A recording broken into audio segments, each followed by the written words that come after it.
everyone, welcome to Jolly Molly TV. Today we're going to continue working on Kimberbell's newest project, the Quilting Through the Seasons ladder quilt. This is so cute. So we're going to work on getting ourselves organized for the fabric prep and start cutting the fabrics in today's video so we can get ready to start stitching. So that is always the exciting part. So let's go ahead and put this aside. What I've done is I've gone to my little printer copier and I've made copies of the fabric requirement pages, okay, which are all these, and one more. And then I made copies of the getting started where it lists the blocks on page 4 and 5. And I'll show you how I organized myself here in a second. But what I want to ask you is, this is the time to make a decision on whether you want to traditionally quilt your project, or do you want to do the block by block quilting method, which I talked about in the previous video, where we do quilting designs as we go and as we make each block. And that's what I'm going to be showing you in this video tutorial series, is making the blocks and quilting it block by block. We're going to go to the website here in a second, and I'm going to show you the quilting designs that are available on Kimberbell's website to do the block by block method.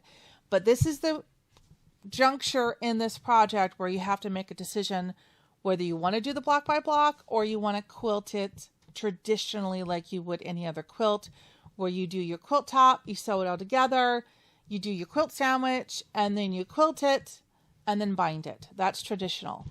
This block by block, we're actually going to lay batting down. We're going to lay the fabric down. We're going to put the quilting design on the block. Then we're going to stitch the machine embroidery on top. And when you take that block out of the hoop, it's done. Okay.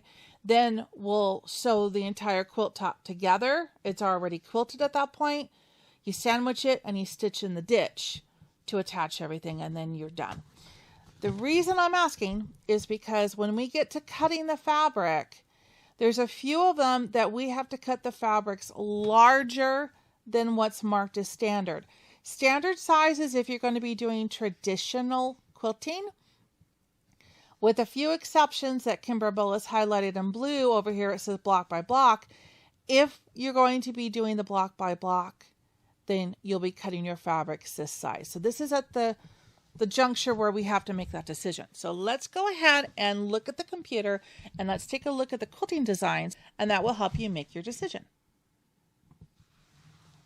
Okay, so we are at Kimberbell's website, and I will also put a link in the description below for you. And it will come up here with all of their amazing background quilting designs. I usually just click on by project, and it will bring up all of their projects, and usually it's in order of release. So the most current will be on top, which it is Quilting Through the Seasons. So I click on that, and it's going to show all of the amazing quilt designs that they have. Now you have options to buy individuals, like if you like the text and want to do the text on the whole thing, you can. You could do floral borders, you could do stars, floral, and plant. I'm going to be doing the bundle, and I'm going to be showing you all of these designs, and we're going to change it up, and we're going to be doing different quilting designs on different blocks. So if you're interested in the bundle, this is what you receive in the bundle. You're going to receive the files, like this one, 22 files for the plant. So there's going to be different file sizes for the block by block method. If you also want to do the clear blue tile method, which is quilting at the end and you're doing continuous quilting with using the clear blue tiles, the files come with it as well. All right, for the clear blue tiles. We're going to be doing, or at least I'm going to be showing you, the block by block quilting method in this video tutorial series. And I will go through each block and I'll tell you which design files that we're going to be using and which size in that design we need for each block. There's floral 22 designs. There's stars and time, which I believe is the text. Amazing. And then, of course, the border files for the floral borders. Those are important because we're going to use all those as well. So if you like to do the block by block and follow along with me, you can purchase these at kimberbell.com. The hoop sizes are going to be your 4x4, your 5x7, your 6x10, 8x12, and 9x14. So what's really cool with all these designs is I turn around and I use them as well on other projects. So this is not just limited to Quilting Through the Seasons. You can use these designs on any other project that you're working on because of all the combinations that they give you of each file and different sizes. You can use this on anything your little heart desires. So that's why I think they're a really good deal or a good bargain, is because you're going to be using these files over and over and over again. So you're going to get your money's worth out of them. So this is a point where you need to decide if you're going to be using the block by block quilting method or traditional.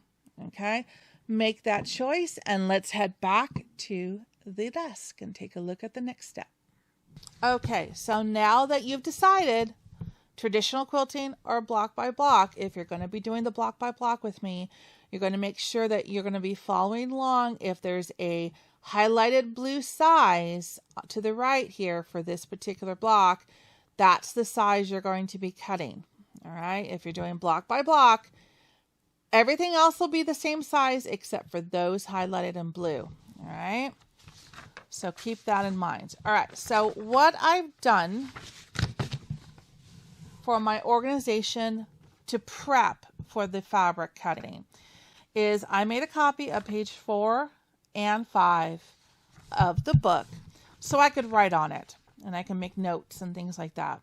So what I did is I went ahead and I numbered the blocks and the seasonal embellishments. Now you could also do this alphabetical. You don't have to do numerical. I'm an accountant, so my brain thinks in numbers and it works faster in numbers. So I've numbered each of the blocks. Now 1 through 19, let's see if you can see there. 1 through 19 are the blocks for the main quilt. That's what we're going to be starting with. Then 20 through 67 are all the seasonal embellishments that we're going to be adding later to this project. So remember in the first video, I talked about these fabric pouches that I got on Amazon, and I'll put the link in the description below in this video as well. So I've taken those pouches and I've gone ahead and I've numbered them, like number 1, wreath hoop. So I have the number and I have the description of the block that we're going to be working on, so I can see it both ways. Okay, let's get this out of the way for a second. Then I have my basket.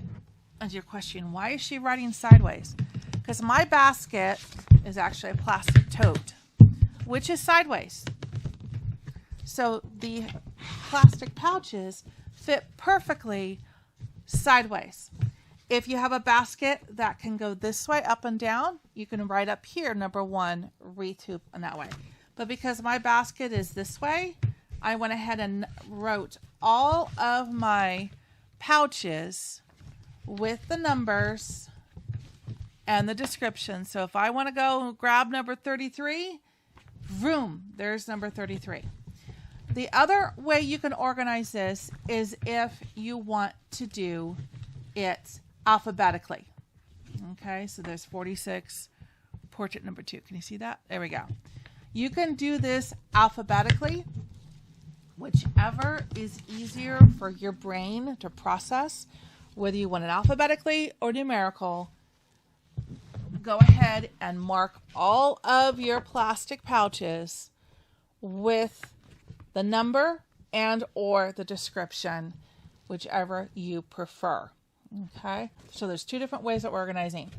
This takes a few minutes to do, but it's going to be so worthwhile because when it comes time to cut the fabric, it's going to say, oh, it needs to go on a wreath hoop. Boom. Slide the fabric in, put it back into your basket, and away you go. So this is how we try to stay organized. Okay, so I did that. Put that aside.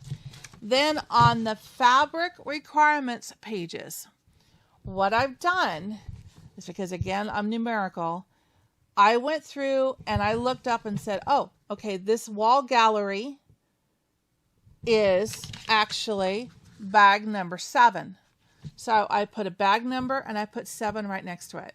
And I quickly looked up each one and wrote the bag number that it's going to go into off of this page. There you go. Onto my sheet. If you're doing it alphabetically, you don't have to do that step. But it's going to be super fast for me to go, oh, this piece of fabric that I just cut is going to go into bag number 7. And I come in here and I grab bag number 7 and I slide the fabric in, and then I put bag number 7 right back where it belongs. Easy peasy. Okay. So the main thing when we're cutting all of our fabric is to stay organized, because we have so many pouches to put this in. Okay. And there's a lot of fabric, so it's really important to try to be as organized as possible with this project, because there is a lot to do. All right, but we got this. So when we get to this next step, if you've chosen to do the block by block, remember that you're going to be cutting the fabrics based on the sizes in blue for the few exceptions there are. And why is there a difference, you're asking? Why are they highlighted in blue? Because when you do background quilting on, say, filler blocks, when you do the quilting, it's going to shrink in ever so slightly. So the piece of fabric needs to be a 1/2 inch larger to allow for that shrinkage. Okay, not all blocks need it, just particular filler blocks. So this one is, if you're quilting by standard, it would be 8.5 by 8.5, but block by block we need 9 by 9, 1/2 inch larger to allow for that shrinkage. Okay, so take your time, get yourself all organized with all of your pouches and your number system, or do your pouches if you're going to do alphabetical, and then alphabetize everything in your box so that you are ready to cut the fabric. Okay, so the next thing I wanted to show you is on the copies again I made of the fabric requirements. I went ahead and took a yellow highlighter, and whenever it said the word background, I highlighted that word. What that means is this piece of fabric, when we go to cut all these, those 4 pieces are going to be background pieces. That's going to mean to me, now that it's in yellow, that that piece of fabric needs a piece of fusible behind the fabric. That's to help support the stitches and help prevent puckering. Then I will fuse the fusible to the back of the fabric using a pressing sheet. Okay, let me see if I can grab mine real quick here. This is my pressing sheet that I use, and it's just to help prevent any of the fusible from getting on your iron, and to make sure that everything is nice and covered, but you're not actually putting your iron right on the fusible. Okay, make sure you have the fusible going the right direction. When I get to the first piece that I'm cutting, I'll show you how to press it on there. Make sure that the fusible is against the fabric, not upright, otherwise it'll fuse to your pressing sheet. Ask me how I know. Done it by accident. Yes, we have. All right, so now I've highlighted all of the backgrounds, so I know when I get to them that I'm going to need to put fusible on the back side of that. Okay, so are you ready to go? All right, let's get the table cleared off and let's get ready to start cutting some fabric.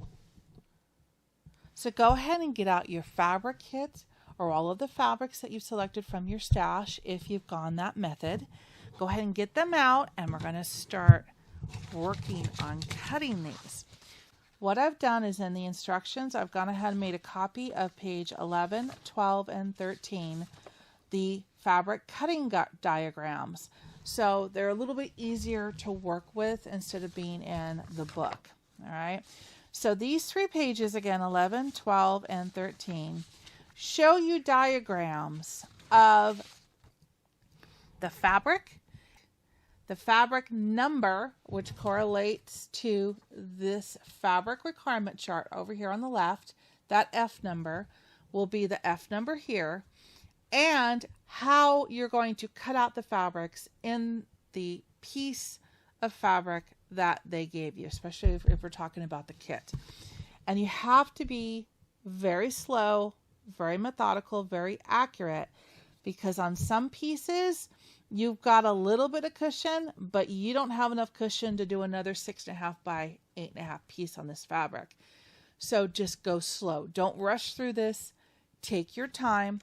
They've given extra fabric. Some of these you can get another section out, some you cannot. Okay, so my goal is just take your time and go slow. Double check before you cut. The rule of double check your measurements before you cut is definitely a rule that we want to follow in this project. Okay, so I have those sheets next to me so that I can easily refer to them and not have to flip through the book back and forth all the time. What I'm going to do is I'm just going to start easy. I want to show you how to get in the rhythm of cutting your fabric. So we're going to work on some of these 5-inch fabrics right here, and we're going to put the rest aside for the moment so we don't get those in the way. Okay, and get my fabric back out of the way. Okay, so the first thing I'm going to do is I can literally just process each fabric that's in this pile. Okay, so let's start with the green. Something that's easily identifiable, and we don't have to worry about shades of different colors right now. So let's just pull apart this green. Okay, first thing we need to do is give it a little press. So I have my iron on cotton setting, or you could do just a low heat. It doesn't need to be super hot, just to get any creases that are out of the fabric. Most of these creases are just small creases. They're gentle creases from being folded, so it doesn't take much. But you want your fabric to be completely flat so that it is easy to cut. Okay. Next thing I'm going to do is I'm going to look for this fabric in the fabric requirement pages between 6, 7, 8, 9, and 10. Okay, I'm going to find this fabric. Here it is. I believe it's F40. Okay, so then I'm going to go to my cutting diagram, and I'm going to look for the F number that is above each of these little squares, and there's F40. Okay, and then I do this little technique, and it's probably silly, but I do it anyway.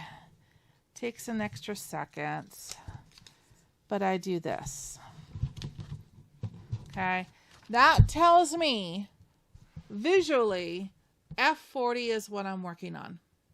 I don't want to accidentally, if there's 2 greens next to it, oh, I'm doing this one, oh, and I accidentally cut that one out. No. I put this around as my little eyeball. That's my focus. That's F40. That's the one I'm going to cut.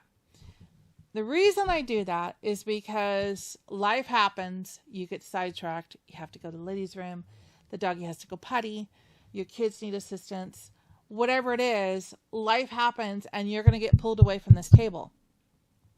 So when you come back to the table, you might not remember where you left off. Your eyes may go to the fabric next to it and cut out that piece. This is kind of my foolproof way of telling my brain that is what I'm working on. Do not look at anything else. You look at what's in the center of that pink. It helps me to stay on track as to what I'm cutting. Now, this next part is very, very important. Okay. I want you to verify that F40 needs a 2.5 inch by 2 inch piece of fabric. Come up here.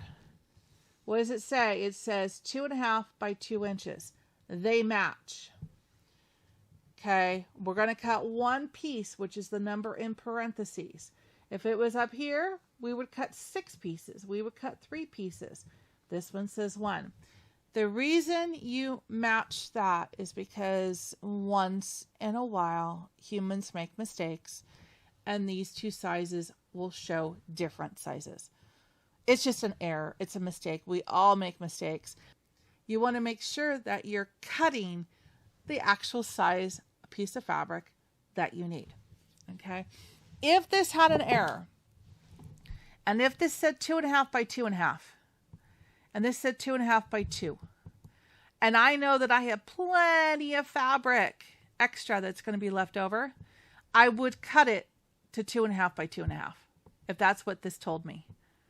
Okay, because I had plenty of fabric left over. Most of the times, if there is an error, you have a cushion where if it's a 1/2 inch or an inch larger, you'll have that cushion to make that bigger cut.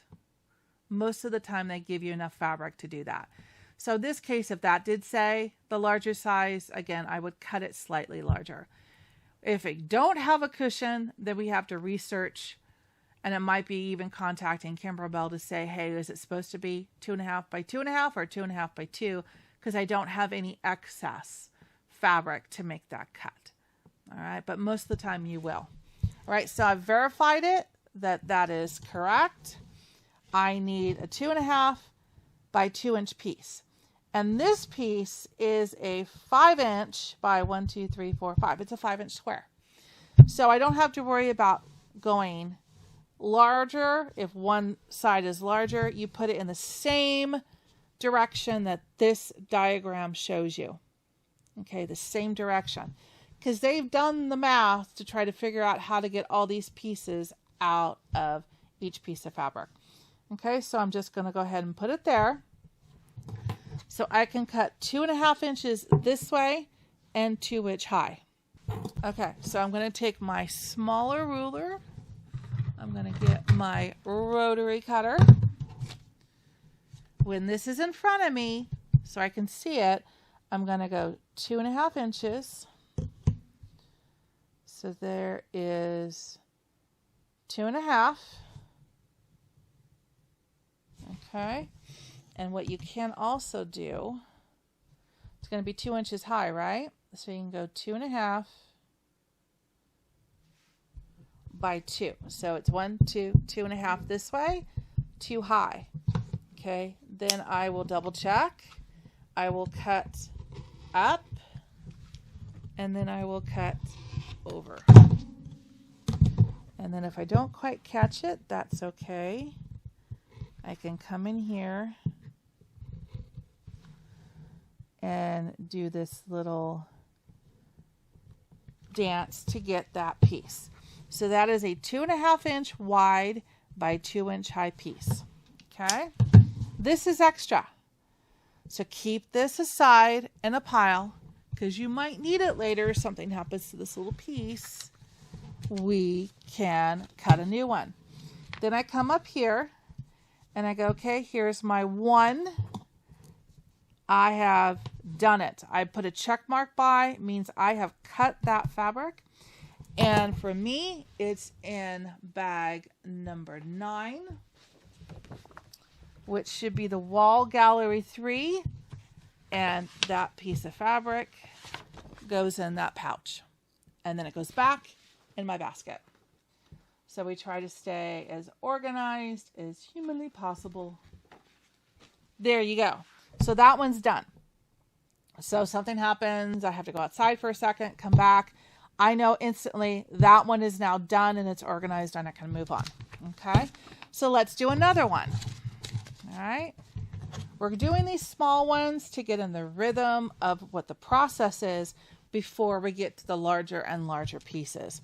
The last pieces that I will cut are going to be the large ones right here. Okay, to me, they're the most challenging. So I leave these to last. I do all the smaller ones first just to get in the habit, and I'll cut those large ones later. All right, so now I'm looking for this dark green hatched, which I think is 45. So let's double check it. At 45, yep, it is a hatched fabric. And we're going to want a 2.5 by 2 inch. So I just eyeball that one and match it. It says 45 is 2.5 by 2. 45 is 2.5 by 2. So those match. So we're going to do the same thing that we did before. It's a square, so we can lay out there. Then we're going to go 2.5 inches wide. I need to move this up just a little bit. Here we go. There we go. So we're going to go 2 inches high, 2.5 inches wide. And I'm going to double check. 1, 2.5, 1, 2. Okay. Gently cut. Gently cut. My challenge is always the corners, as it can't quite get the corner, but then I just go in here and there we go. Put that one aside. Bring this forward. Yep, 2.5 by 2 inch. We're good. Okay, that goes in number 45. I check it off and it goes in bag number 9. Which coincidentally was the same bag that the first one goes in. So this is for the wall gallery. And there's fabric 1. And there's fabric 2. You got it? Makes sense, huh? All right. I have my bucket on the table to my right because I don't have enough room on the table. Okay. Something happens. Walk away. Come back. Oh, yeah. That one's done. I'm ready to start the next one. Okay. So let's look for this little pretty peach one that has flowers. Okay. So we're going to look for peach flowers. My little thread. Here we go. And let's see. It's a little hard to see on the copy. Always keep your book handy. And I want to just double check the peach to make sure. And it is number 27. Okay, that's the one. Just want to triple check because sometimes when you make a copy, the detail of the pattern, if it's a small piece, it gets set aside. But it's definitely a number 27. It's definitely number 27. So I'm going to come over here. I'm going to mark my 27. Oops, just takes 2 seconds to mark that little peach with the flower. Okay, what am I going to do again? I'm going to double check it. It's a 2.5 by 2. They match. Okay, so we're going to cut it the same way. Oh, this one needs a little press. There we go. Okay, so I'm going to do it again. 2 inches down. 2.5 inches over. So it's 1, 2.5, 2 inches up.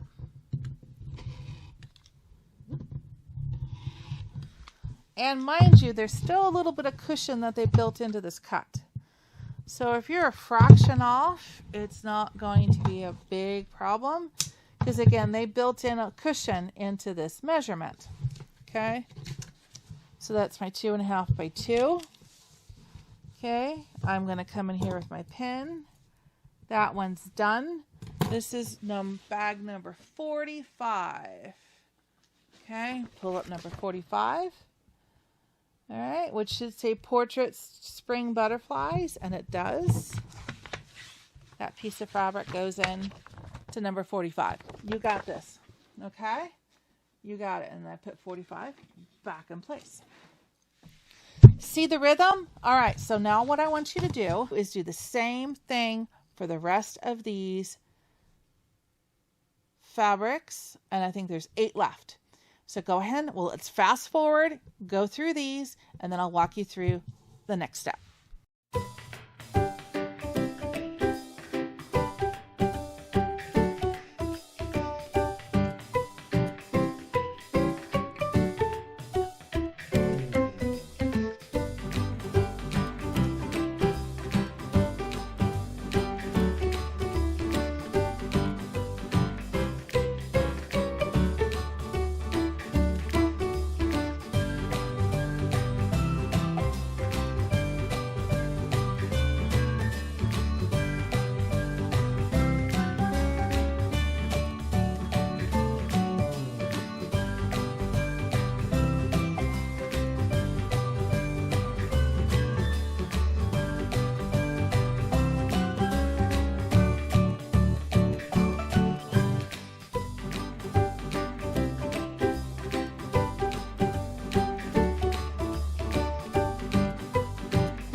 Okay, so you got those charm squares done, the 5" by 5". Got all those done. Now we're going to work on the next easiest section, even though there's more fabrics. So we're going to work on these that have, are these 10" squares? No, they're a little bit longer. They're 9" 9 by 11s. Okay, so we have a whole bunch in this packet right here, and then we have a whole bunch in this packet. They're 9 by 11s, which is going to represent most of all of these. Maybe a couple more on the other sheet. So we're getting a little bit more difficult, but you're going to have 2 across, one you're going to have 3 across.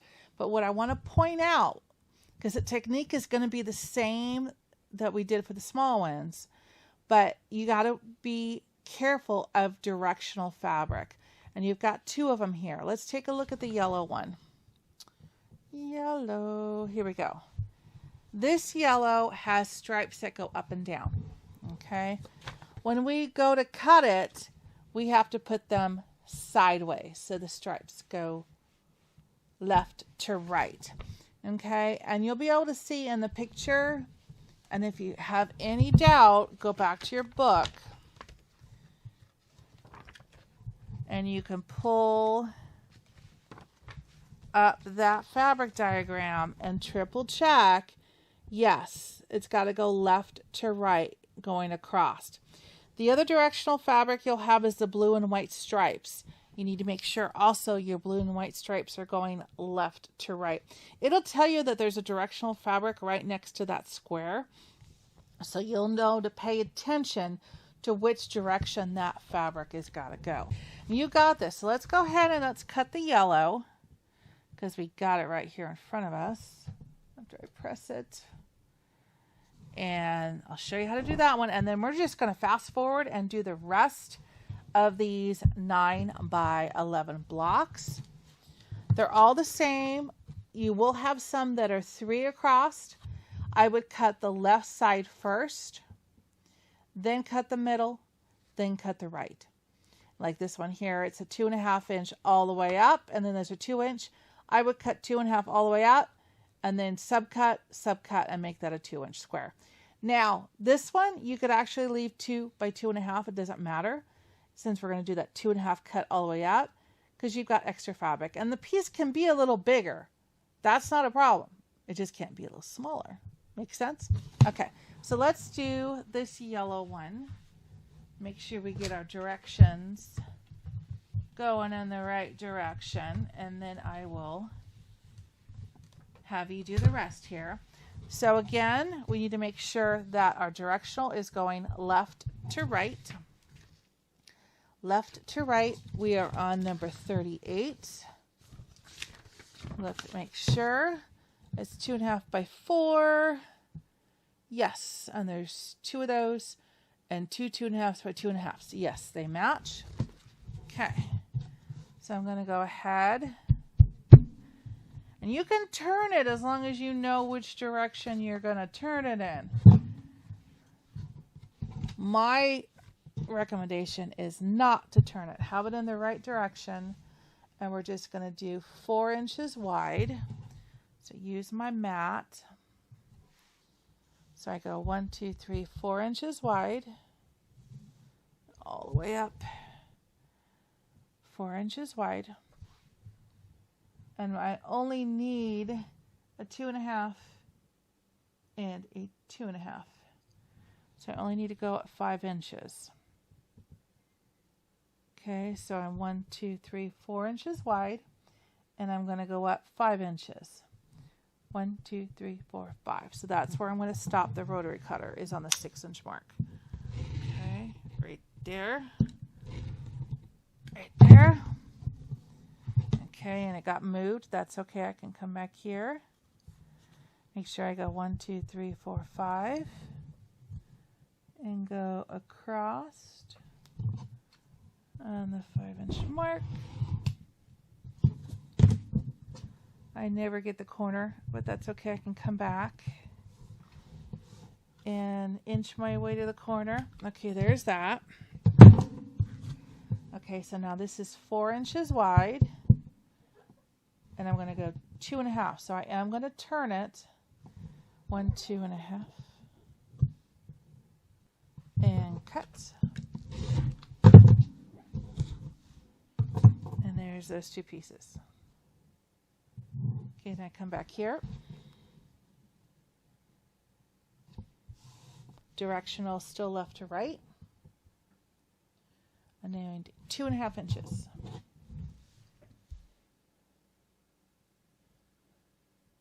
Up to that same mark. 1, 2.5. Up to there.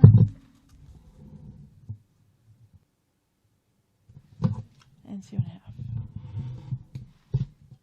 Okay.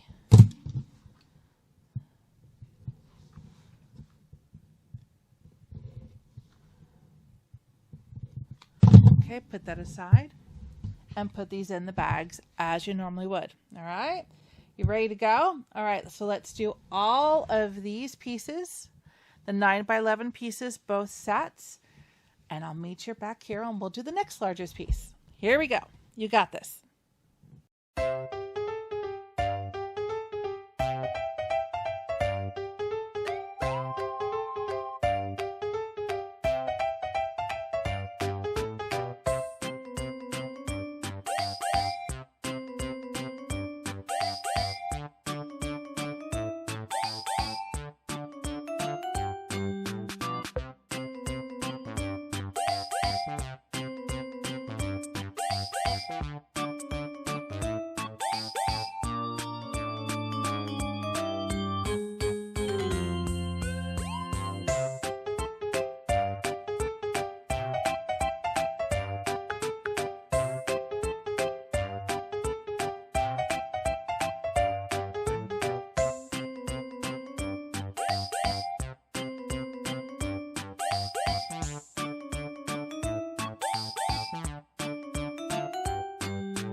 see what I did there is I marked that one with a sticky note and a clover clip for background.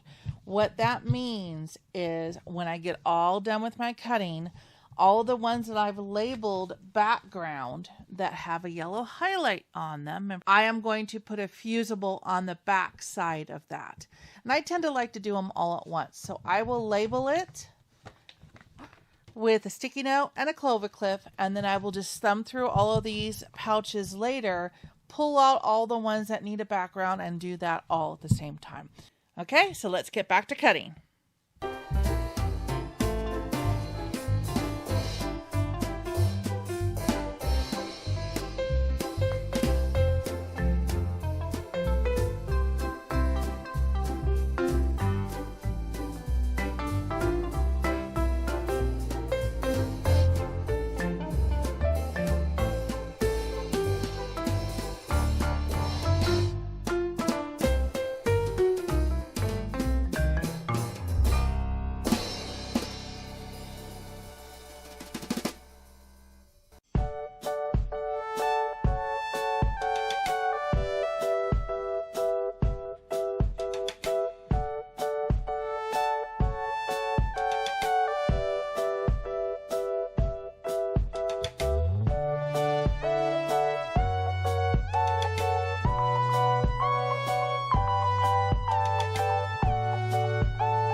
Okay, so now we have all of those done, and now I am going to start on the fat eighth pieces.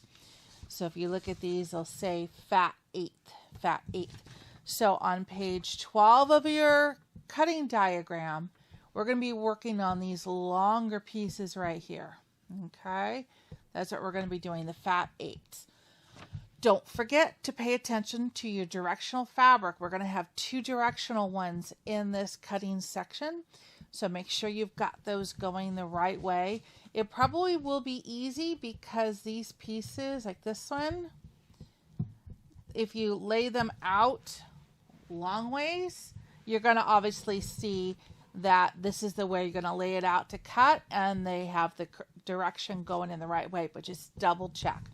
Okay, so let's get started on this. You guys got this. You're getting really good. You're in the rhythm now of cutting these all out. You're going to have some that are going to have multiple sizes in this cut, and you're going to have some that have multiples going this way. So the first thing we want to do is press these out to get these creases out, and then we will start to cut them. All right, ready? Let's go.